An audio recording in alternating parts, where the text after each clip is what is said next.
I normally public speaking in school, yeah? Election thing. For me, when I'm campaigning, like general campaigns at school, when I stand in front of my fellows, I imagine all of them are pumpkins, so that I gain confidence. When I gain confidence, that means that I won't stammer. I won't be afraid. As I'm imagining them as pumpkins. So what will pumpkins do to me? Nothing. So that's my experience. And where did you learn that technique of making people be pumpkins? I talk to myself. I tell myself, Michelle, don't be afraid. These are pumpkins. What will they do to you? How do you prepare a message to pumpkins? No. That's like to gain confidence. I use that technique. But in reality, I know that there are people and they are listening to me. Oh, that's what I wanted you to make clear. The next one, that one in front of you. My first experience was when I was in P5. I was campaigning for a post in Kenya. And man, the school had like 2,000 pupils. And I was put on the pulpit to speak, to campaign, but I almost ran away.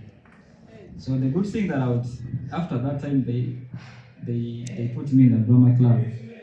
And the teacher told us, if you are shy, don't look people in the eyes, just look on their foreheads. Then I remember the mistake I made when I was campaigning. I began very well. I promised to view the radio station. But then later, in the conclusion, I began telling them, even if you give me votes, don't think when I find you doing something wrong, I won't take you to the administration. I will even cane you. So I began spoiling what the promises I'd made. So because I was nervous, lack of intentionality, lack of purpose. Yeah. Then the second experience was when the first time when I was in the Bible school, they used to teach us, of course, how to preach. And I was the fastest speaker in the college that time. That my brain could think more than my mouth. That I speak very fast. I even forget some points. I don't even remember the first point I spoke. But I was just lack of. I was flat. The pitch was so high. Then good enough, someone had recorded me. When I listened to myself, I was like, what was I really saying? So from that time henceforth, I began to listen to myself, record myself, and sometimes we fear to accept our mistakes. I could fear even to listen to myself, but I gained the momentum and said, no, I need to change. So after that time, I began recording myself and listening to myself. Thank you. Thank you so much. Yeah, it's a big lesson that we have got from your message. Let us hear from, okay. One more. Thank you. I think also my first experience was in P6. I was new in the school. Then I contested for assistant head girl. When I reached the platform, I fainted. Because I was scared of when I'm the assistant head girl. I don't know. Maybe they got pity on me. But I was really shaking, and then in high school, of course, I started leadership. Then I went for the youth post 2021. I realized that I lack a lot in the qualities of a good leader. So what I did, I started to look for organizations that provide leadership sessions, communication skills, public speaking, but still I was not that confident. I wouldn't give a speech, I wouldn't do anything.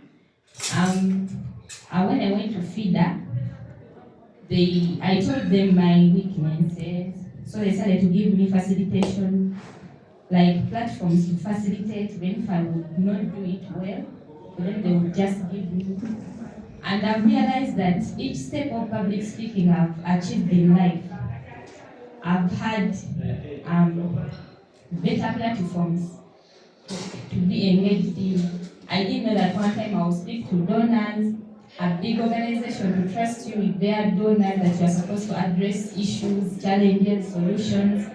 I didn't know that really I would reach there. So I just feel like when you get to know the challenges within you, the gaps within you, look for solutions. Then also seeking feedback. I used to seek feedback from people. Then they used, but with time, they told me, why do you seek for feedback? You're not confident. How did you even become a leader? You get. You're seeking for feedback to improve yourself, but these people are what? Under my, like, they are criticizing you. So I changed my tactic. So I started to record myself just the way he did. I listened to myself, but still I would go to a facilitator, at least for them I know, like they have gone through this, someone better than the rest of us in the room. I tell him what this and that, so that's how I've managed to improve. So let us see. Okay, so for me, I'm not giving my experience per se. I'm adding some few remarks. Public speaking has two aspects. It has a skill side and also the mental health of the well-being. Because for you to be able to do public speaking, you first of all have to have the skills. If you don't have the skills, you cannot deliver it well. And also you have to be able to have self-esteem, self-worth, self-confidence, and to know your self-worth.